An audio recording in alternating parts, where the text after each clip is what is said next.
دووبارە سڵاو کاکشوان هەر دێمەوە لای تۆ بۆی قسەکەت تەواو بکەی وەڵامی ئەو پرسیارەی منیش بیتەوە لەم تەرازووی هێزە یاخود با بڵێن لەم معادلەیە کێ گەمەکەری سەرەکیە تۆ پەیوەستت کردەوە بە مەسەلەی سوننە و شیعەوە کە گوایە تورکیا پشتی پارتی ئەگرێت با من زیاتر بۆ ڕوون بکەمەوە بۆ بینەریش پشتی پارتی ئەگرێت لەوێشەوە لەگەڵ سوننەن ئێرانیش پشتی یەکێتی ئەگرێت لەوێشەوە لەگەڵ شیعەن بە پشتبەستن بە چی؟ لەم وەزعی کوردستانی عێراقا لەم وەزعی کە حکوومەتی هەرێمی خۆمانی تایە لە وەزعی کە لە بینی حکوومەتی هەرێم و بەغایە دروست بووە و لە وەزعی کە ناوچەکەی تێکەوتووە کە بەسەر دوو تەوەری سونە و شیعە دابەش بووە لای هەموو کەسێک لای هەموو کەسێک ئاشکرایەوە سەیری سووریەکە دابەشبوونی جەپەی شیعە و سونە چۆنی تایە لێرەوە چۆن ئیداماکرێت لەو لاشەوە چۆن دژایەتیەکرێت سەیری ئەمریکا و ئیسرائیل بکە چۆن لەگەڵ ئاگایان لە جەپەی سونە و شیعە هەیە و چۆن دژایەتی ئەوەکەن و چۆن یارمەتی شوێنی ترێک سەیری ئەردۆگان کە لە عەبەی سەرەکیەکە بەڕاستی ئێستا ئەمە وای خۆی وەزعی کورد لە ناڕێکی لە بێ بەرنامەی لەوەی کە بەرنمەیەکی دروست و ڕێکوپێکی نییە بۆ پەیوەندیکردن بە دەوڵەتانە و بەرنمەیەکی ڕێکوپێکی نییە بۆ ڕێخستنی پەیوەندەکانی لەگەڵ حکوومەتی عێراقیە ئەمە وای کردووە کە گەمەکەری سەرەکی وەکو کاگ ئاری ئەڵێ حکوومەتی هەرێمی کوردستان نەبێت گەمەکەری سەرەکی جەبهەی سوننی و جەبهەی شیعەیە ئێمە لە بەرچاوی هەمومان لعبەکە دیارە سەیری وەزع عێراق بزانە سونە و شیعەتوان ڕێکەون بەڵام شیعەکێ پاڵپشتی لەکە شیعە عێراق ئێران پاڵپشتی لەکە ئیتر چۆن ئێران گەمەکەری سەرەکی نییە من ئەڵێم گەمەکەری سەرکی ئەڵێم ئەم دوانە گەمەکەری سەرکی لە منتیقا چ ئێران چ تورکیا ئەڵێم دوو جەبهەی شیعە و سوننی گەمەکەری سەرەکین یعنی حکوومەتی هەرێمی کوردستان گەمەکەری سەرکی نییە بەڕاستی لەبەرەوەی حکوومەتی هەرێمی کوردستان بە بەرنمەیەک پەیوەندیەکانی ڕێک نەکشوان دەوترێت لە سەردانەکەی ئێوەدا حکوومەتی ئێران نیگەرانی خۆی دەربڕیوە لە بەهێزبوونی یاخود زیادبوونی نفوزی تورکیا لەناو هەرێمی کوردستان کەواتە کاگاری شەڵێت حکوومەتی هەرێمی کوردستان گەمەکەری سەرەکی لە سەردانەکەی ئێمە حکوومەتی ئێرانی نیگەرانی خۆی دەرنەبڕیوە لەوەی کە تورکیا بەهێزە لە کوردستانە ئەسڵەن مۆزوعی وا بەو ئاراسەیە هەرباز نەکراوە بەڕاستی ئەوە هەڵی خەڵک کە بە تەوەقوعاتی خۆی یا بۆ چوونێکی هەبێت لەو بابەتەوە خەڵکیش کە بە تەوەقوعاتی خۆی قساکە بەڵێ ها زۆر جار ئێوە ئەڵێن بەعام حەزبەکان ئەڵێن فاڵەگرێتەوە چونکە سەردانەکە شەفاف نەبوو بۆ شەفاف نەبوو من بۆ خۆم مقابلەم کردووە ولا دەستگای عەلامەکانی ئێران لە یەکەم ڕۆژ و لە یەکەم لەحزەوە هەموو هەرچی شتێک هەر کەسێک بینراوە بڵاو کراوەتەوە شەفافێت چۆنە من لەگەڵ خەڵقی تریشا کە مەسوول بۆ سەفەرم کردو پێشتر یەکێتی بووم لە عیلاقاتی یەکێتیشم کردو و برادەرازانێ من بۆ خۆم یەک شوێن نییە کاگنەوشوان قسەیکی کرد بێ ئاگام لێ نەبوو بێت چۆن شەفاف نییە ئەو عیلاقاتانی کە برادرانی تر سکرتێری حیزبەکان و سەرۆکی حیزبەکان هەیەە لەگەڵ ڕۆسا و شتیوا دانیشن هەمویان دوو بە دوو دانیشن من بۆ خۆم لە پێشتر لەگەڵیان بوو مەکتەبی سیاسی و هەر کەسێکیان لەگەڵا بوو نەیانێشت و ئاگایان لێبێ باشە لای ئێمە من لەگەڵ کاگنەوشوان خەڵقی تریشمان لەگەڵ یەک کەلیمە نەوتراوە ئاگام لێ نەبوو بێ بەڕاستی ئەوەی کە باسیەکەی باسی دەوری تورکیا کراوە لە عێراق تەنها باسی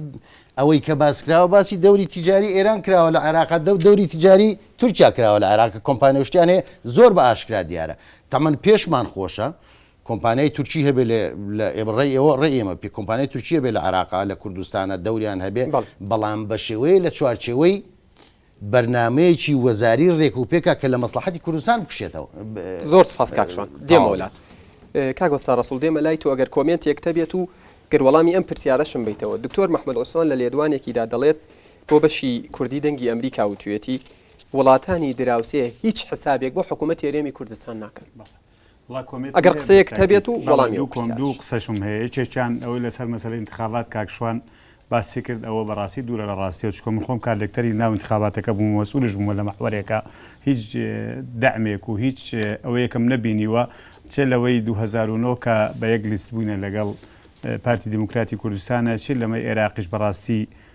من لە کەرکوک بوومە لەمەی عێراقیشە سەرپەرشتی بەشێکی گەورەی انتخاباتم کردو شتێکی ئێرانیم نەبینەوە بەعکسەوە ئێران لە کەرکوک دەیانویست کورد دەنگکەم بێنێ ئەوەی کە من بە ئاگا بووم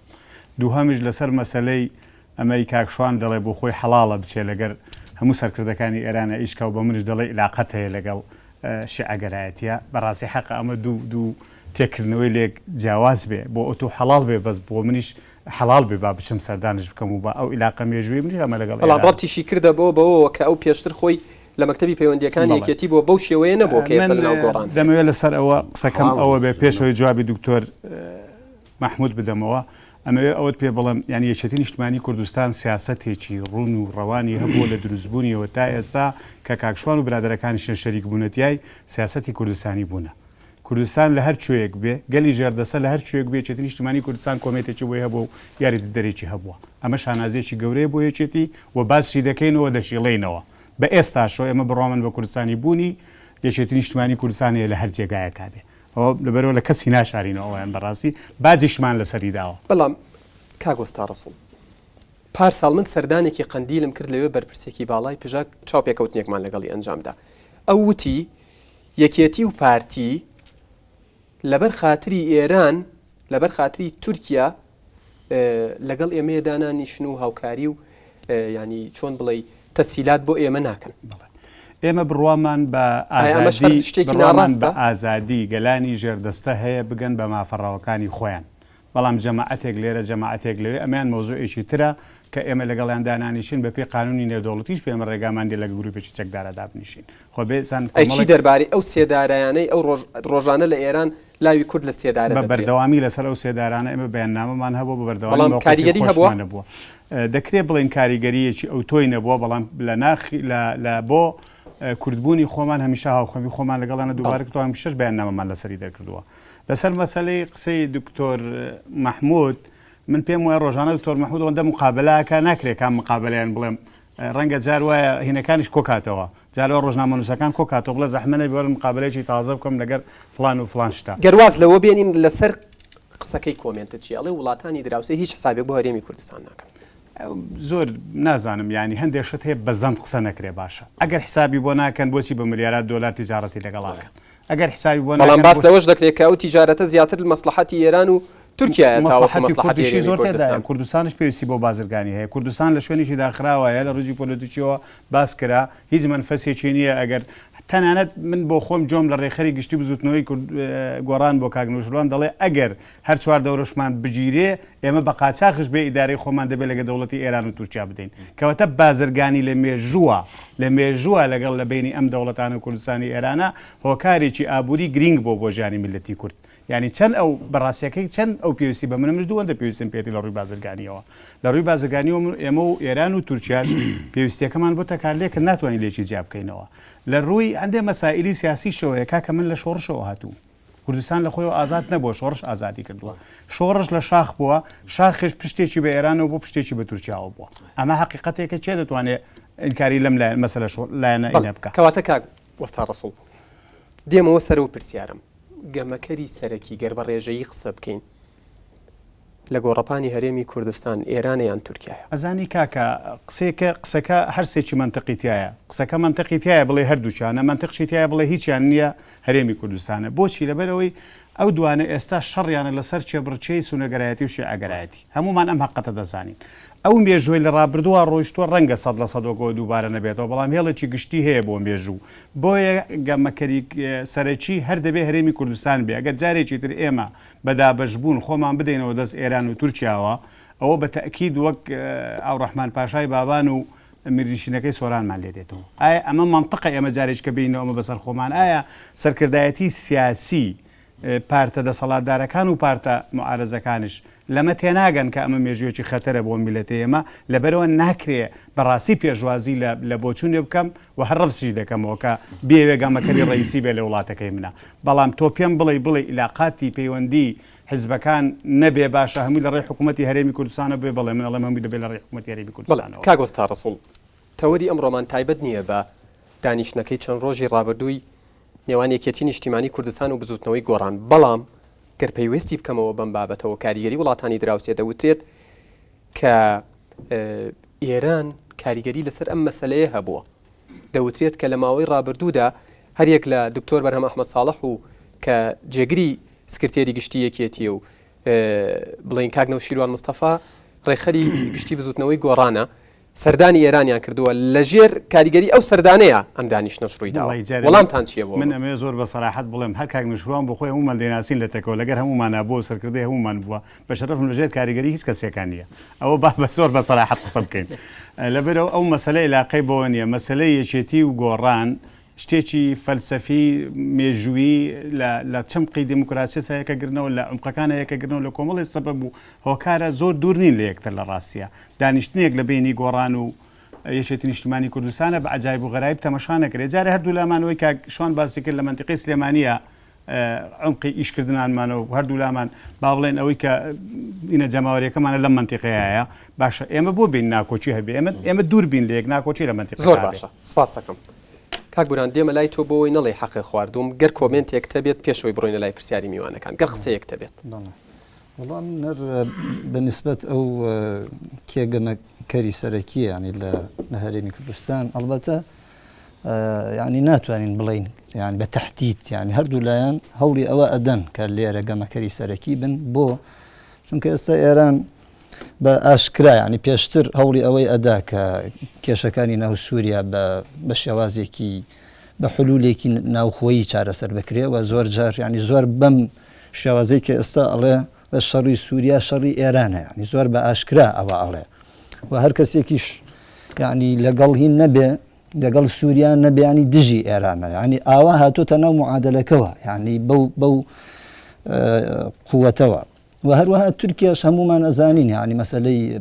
بككا أو سنوريكا هيتي أو قوتيك استا بالي تشكداري بككا لك لناو سوريا أو مناطقنا كسوريا شغلي كردوها أوان زيادة كاريجريان هي حتما تركياش ترسل نشتوها وتركياش يعني أمريكا يعني لبروا يعني لصاحب سقي مالكي هر أو بدر كوت يعني أو تدخلات إخوان يعني هي مسألة هاشمي كهاتوبو هريم يستال لتركيا وحكم إعدامي هي وهل يستكاني تركيا برانبر بم مسألة يعني اشتكان أشكران يعني رونن كهردو لايان لهولي أودان كبوتن كهريا كان برجوان كاكوران صد لسر وضعي سوريا كرت هر لو سرداني ما وصام محمد فرج أمين داري يقرتو دەڵێت هەر ئەوەی ئاژانسی فارس دەڵێت محەممەد فەرەج دژایەتی خۆی بۆ بەنێو دەوڵەتیکردنی قەیرانی سووریا دەربڕی و گوتی گفتوگۆ و ئەنجامدانی چاکزازی تاگەڕێگەی چارەسەرکردنی قەیرانی سووریایە بەڵام تۆ لە قسەکانتە وتت ئێران دەیەوێت بە شێوەیەکی ناوخۆی یاخود لە ناوخۆی سووریا کێشەکان چارەسەر بکات لە کاتێکدا کاک محەممەد فەرەج دژی ئەوەیە کە وڵاتانی تر تەدەخل بکەن و دەیەوێت بە شێوەیەکی ناوخۆی چارەسەر بکرێت هەردوو هەر یەکمانە بەخشێ يعني ئێمە لەگەڵەوەی يعني أم چونکە گۆڕانکاریەکانی سووریاش کاریگەری ڕاستە خۆی دەبێت لەسەر هەرێمی کوردستان حتما أو طبعا حتى أمريكا وأوانش يعني أو يعني بطء كيا زور خاوية كيا چونکە سووریا لە هیچ دەوڵەتێکی تر ناچێ ینی ئەو مووقعی کە سووریا هەیەی نەوەکو لیبیایە نەوەکو میسرە نەوەکو چونکە هەمومان نەزانینەوە ئیسرائیل و بەتەنیشتەوەیەتی ئەویش حتما يعني ئەمریکا حسابێکی زۆری بۆ ئەکات يعني ئەو بنی ئیسرائیل کە هاوسنوورە لەگەڵ سووریا و ترسیەوەیان هەیە کە وەزعەکە بتەقێتەوە و زۆر جار حتا دووەلی خەلیجیش کە ئەوان ئەتوانین بڵێن ینی ئەوانش گەمەکەرێکی سەرەکیین کە هەوڵیان زۆردا لە ڕێگای جامیای عەرەبی و ئەوانەوە بەڵام تاوەکو ئێستا کێشەی سووریا هەروەکو خۆی ماوەتەوە و یعنی کەس نازانێ ینی زۆر لەوانەیە زۆر درێژە بکێشێت. کاک بورانگەر قسە لەسەر داهاتوو بکەین پێت وایە لە داهاتوودا یعنی هەژمونی ئێران یاخود تورکیا کام لەم وڵاتانە زیاتر دەبێت لە هەرێمی کوردستان چونکە دەوترێت کە 60% عێراق شیعەیە وەکو نفوز و ژمارەی دانیشتوان بەدەستی شیعەوەیە زیاتر وەکو لایەنە مادیەکە و مالیەکە بڵین پارە لە دەستی شیعەدایە ئێرانیش پاڵپشتی شیعە هاکات کەواتە هەرێمی کوردستانیش پەیوەندێکی ڕاستەخۆی بە عێراقەوە هەیە لە ڕووی سیاسیەوە توانم بڵێم زیاتر ئێران یعنی ڕۆڵی زیاترە بینێەوە تەسیری زیاتری هەیە لەسەر بۆ چونکە هەرێمی کوردستان هەمومان نەزانین ینی بە پێی هینەکەش بێ لە 170 عێراقا ینی باقی تر ینی سنەش پێشتر وایە نەزانی کە زۆر زۆرن بەڵام لەم انتخاباتوانە دەرکەوتووە کە ئەو هینەیان نییە ینی بەڵام پێشتر ئەقەلیەکی سنی حکومی کردووە ئێستاش یانە هەر بەو عەقلیەتە کۆنە بیر بکەنەوە بەڵام انتخاباتەکان دەری خستکە شیعە لە 160 زیاترە لە عێراقا و حتما ئێران يعني أحزاب الشيعة وەکو چۆن ئێمە وەکو ئەو مامۆستا بەڕێزانەی شارەتیان پێکرد ینی هینێکی خەلفیەتێکی ئێمە وەکو شۆڕشمان هەیە ینی حرەکاتێکی سەورین ئەوانش حتمما حزبی داوایە مەجلیسی ئەعلایە هەمویان ینی سەدرەکان هەر ئێران هەندێک چاودێر ڕایان وایە و خۆشت ئێستا دووپاتت کردەوە کە ئێران گەمەکەری سەرەکی دەبێت ڕووی سیاسیەوە لە ڕووی سیاسیەوە تورکیا لە بەسڕەش چەند سەد کۆمپانیای لە بەسڕە هەندێک چاودێر دەڵێن کە نزیکبوونی پارتی دیموکراتی کوردستان لە تورکیاوە چونکە لە داهاتوودا داهاتوویەکی نابێت لە هەرێمی کوردستان و ئێران زاڵتر دەبێت وەکو خۆدوتت ئەمە انتحارێکی سیاسیە کە پارتی دەیکات والله پێشبینی طبعا عادەتەن ئایندەی سووریا طبعا ئەم مەسائلانە تەسیری زۆری ئەبێ یعنی لەسەر داهاتووی ئێران و ئەو هەڕەشانەی کە ئێستا لە ئێران ئەکرێ ئایا ئەو هەڕەشانە چەندێک جددین کە ڕۆژ بە ڕۆژ ئاماژە بەوە ئەکرێت کە احتیمال ینی هێرش بکرێتە سەر ئێران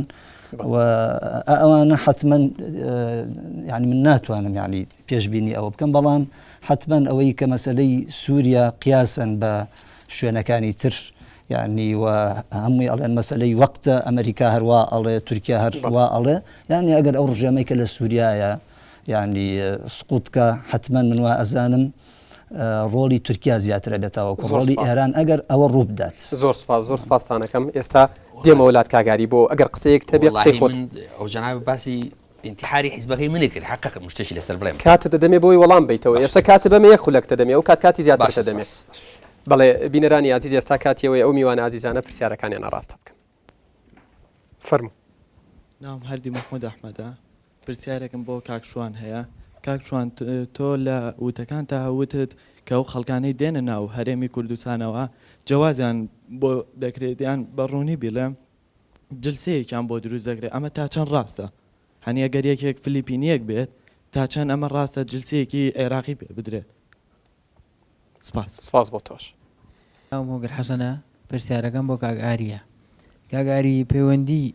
ئایا پەیوەندێکی بازرگانی حیزب وای لێ کردووە کە زۆر جار پەیوەندی نیشتیمانی پێشێل بکرێت یعنی لە بەرچاو نەگیرێت. کاروان عومەر وڵا پرسیارەکەم بۆ کاگاری و پێتان وایە هەندێک جار وەستا ڕەسوڵ بەڵێ وەستا ڕەسوڵ پێتان وایە هەندێک جار پارتیوێکێتی بۆ خۆیان وا دەکەن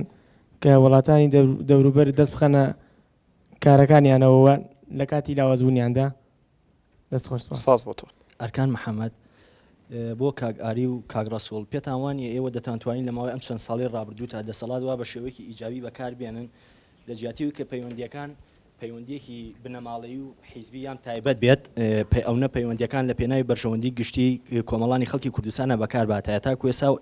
وەکو جەنابتان پێتان وایە کە پەیوەندیەکان پەیوەندێکی نیشتیمانیەوە پەیوەندێکی بنەماڵەوی و حیزبی وە. زۆر سپاس بۆ تۆ. سێگوڵ عەلی من پرسیارەکەم بۆ کاکشوان دوو پرسیارم کاکشوان جەناب دەڵێ دەوڵەت ئەو دەوڵەتانە لەو شتانەی ئاگادارێکن کە سەردان ساڵکردنیانی بۆ تورکیا و ئێران یەکی لە پرسیارەکانەوەی کاڵێ جەنابتان ئەو دەوڵەتانە ئاگادارەکەنەوە لە هێز و توانای خۆتان یا لە مقداری توانای حکوومەت هەرێمی کوردستان ئەو لایەنە کە باوەکو بڵێن بەڕستکار لەگەڵ ئێوەیە ئێوەش وەکو بزرگنەوەی گۆڕان پرسیاری دۆمان جەنابتان بەکو ئاگادارین لە مالیکیوە زۆر نزیکن لە حیزبەکەی مالیکیەوە جەنابتان ئێوە خۆتان بە پارتیوێکی تێن لایەنە شیعە و سوننیەکان ئێوە خۆتان بە چ لایەنێکیان زان بە چ باڵێکیان بۆ مامۆستا بورهانیش مامۆستا بورهان دەڵێ ئێمە کاچینە ئێران پرسیارمان پێکا کۆبوونەوە لەگەڵ ئێران ناکەین لەسەر ئەوە ساسە کۆبوونەوەکەن کە ئێران تووشی شەڕێکی تر نەبێتەوە چونکە شەڕی لەگەڵ عێراقا کردووە هیچ حیزبێک هەیە بتوانێت گرنتی با ئێران کە جاکی شەڕ عێراق ئێران دروست نەبێتەوە وا کاک بورهان مامۆستا بورهان دەڵێ ئێمە ئاچینە ئێران بۆی ئێران پرسی ئەومان پێکا. زۆر سپاس. ئارام عوسمان خوێندکاری زانکۆ پرسیارەکەم بۆ بەڕێز کاگاریە کاگاری تۆ لە سەرتا قسەکان داوتە دەبێ پەرلەمانی کوردستان وەک ناوەندی گرنگی یاسادانان و حکوومەتی هەرێم پەیوەندیەکانی هەرێم لەگە وڵاتانی دراوسێ ڕێبخەن بۆ پێی قسەکانە لەوە پێشکردێ یان بۆ پێی کە بڵێن پارتی دیموکراتی کوردستان لە ناوەندی گرنگی دەسەڵاتە چ لە ڕووی سەرۆکی هەرێم و چ لە ڕووی سەرۆکاتی حکوومەتی هەرێمی کوردستان بۆ پێی قسەکانی شەوتێ بڕای تاوم لە سەداسەدی دیموکراسیە لە حزبەکەدا کە جێبەجێ دەکرێت دەتوانی ئەمە لە حزبەکەی خۆدا گفتی ئەوان پێ بدەیت کە ئەمە دەکرێت وە لە کردارەوە دەکرێت بە گفتار بڵم لە گفتارەوە دەکرێت بە کردار. دیار عومەر پرسیارەکەم بۆ کاکشوانە لە کات ئێوە بجووتنەوەی گۆڕانەکەی سەردانەکەتاندا بۆ ئێران لە درێژەی باسەکە باسولەوە کردەوە کە ئەوان گفتوگۆ ئەنەسەرەوە کردووە کە سنوورەکانیان بپارێزن لەگەڵ ئێرانە ئایا هەوڵتان نەداوە وەکو بزنەوەی گۆڕان پاڵپشتی ئێران بەدەستبێنن بۆی لە کای سیاسی کوردستاندا ڕۆڵی زیاتر ببینن ڕەوان ڕەوف پرسیارەکەم لە بەڕێز کاگاری یەرسینە قسە لەسەر سیاسەتی دەرەوەی هەرێم کرا و پەیوەندیەکانی لایەنە سیاسیەکان بە وڵاتی ئیقلیمیەکان و لەسەر ئاسی نێودەوڵەتی بەرپرسی پەیوەندیەکانی دەرەوەی هەرێم فەلاح مستەفا بوو بەس کێشەکە لێرەوە دەست پێیەکە ئایا تاوانباری سەرەکی لە بەڕێخستنی سیاسەتی دەرەوەی هەرێمی کوردستان یەکێتی پارتی نییە چونکە لە ساڵی 2005 ئەم موئەسەسەیە وجودی هەیە پرسیاری دووهەم لەگەڵەوەی کە بەڵێ سێ پرسیارە لە بەڕێستە قسەمان لەسەرەوە کرد کە سیاسەتی دەرەوەی هەرێم سیاستی ناتەندروستە بە حکمەوەی هەر لایەنێکی سیاسی لەگەڵ وڵاتێکی ئیقلیمیە ئیتر پەیوەندێکی بەهێزی هەیە ئەگەر وا بێ دوو ئیدارەیەکی ڕوونی شەیە لە هەرێمی کوردستانە ئەی باشە چۆن باسی دەوڵەتی سەربەخۆ ئەکرێت جار جۆمان لێ بێت ئایا ئەمە شکستێکی گەورە نییە پرسیاری سێهەمیشەم عەدنان موفتی لە پرێس کۆنفرانسێکە لە خولی یەکی پەرلەمانە ئەڵێت پەرلەمانی کوردستان پەرلەمانێکی کارڕایکەرە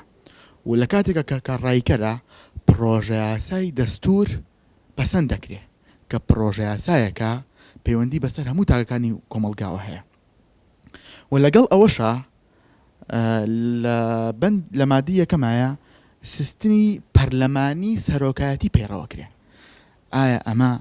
جۆرێک نییە لە دوو فاقی لە سیاسی سەرۆکایەتی هەرێمی کوردستان و پارتی دیموکراتی نێگەتی نیشتمانی کوردستان زۆر سپاس کاتشم زۆر پیاوی بەس حەزم نەکرد قەتات بکەم بشیت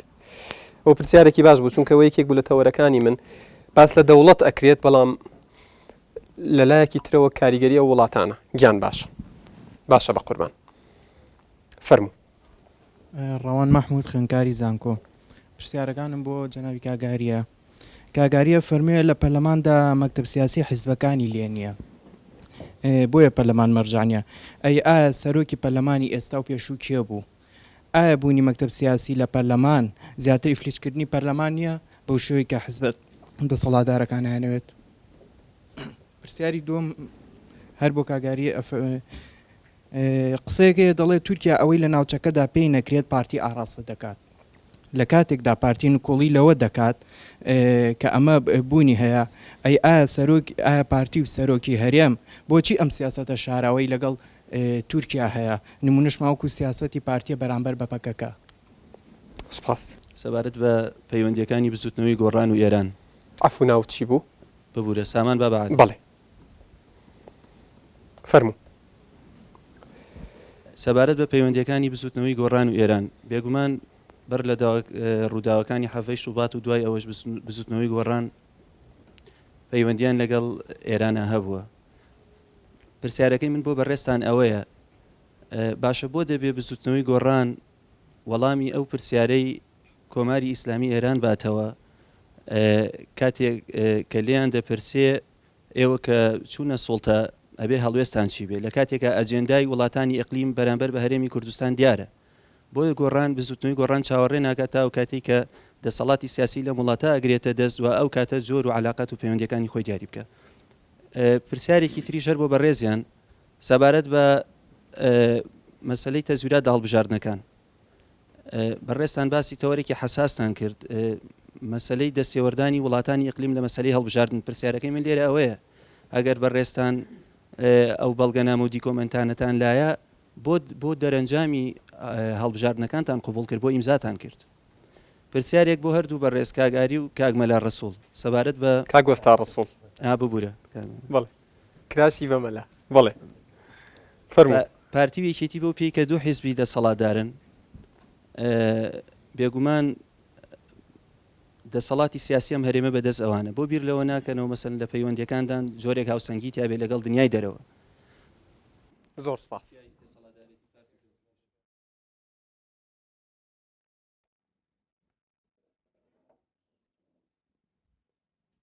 فەرموو شاب سید نوری قوتابی پەیمانگا وەڵام من سێ پرسیارم هەیە بە کورتی بۆ کاکشوان و وەسا ڕەسوڵ و کاگاری هەرسین لە پرسیارەی کاکشوانەوە دەست پێ یەکەم باسی ئەوەی کرد کە ئێران بۆ ئەو مەبەستە بانگشتی بزوتنەوەی گۆڕانی کردووە کە پێی وایە لە ئایندەیە جۆرێک لە دەسەڵات بگرنە دەست و ببنە فەرمانڕەوای وڵاتەکە بەس لەگەڵ احترامێکی زۆرم ینی پێوابوون لە سیاسەتانیە و نابێت کەسانی دیپلۆماسی بەو شێوەیە قسەکەن ئەکرێ کۆمەڵێ موبەرری تر بووترێ بەڵام حەزەکەم وەڵامی ئەوم باتوە لەناو خەڵکاوا بڵاوەچوونی بزوتنەوەی گۆڕان و داوەتیانە لایەن ئێرانەوە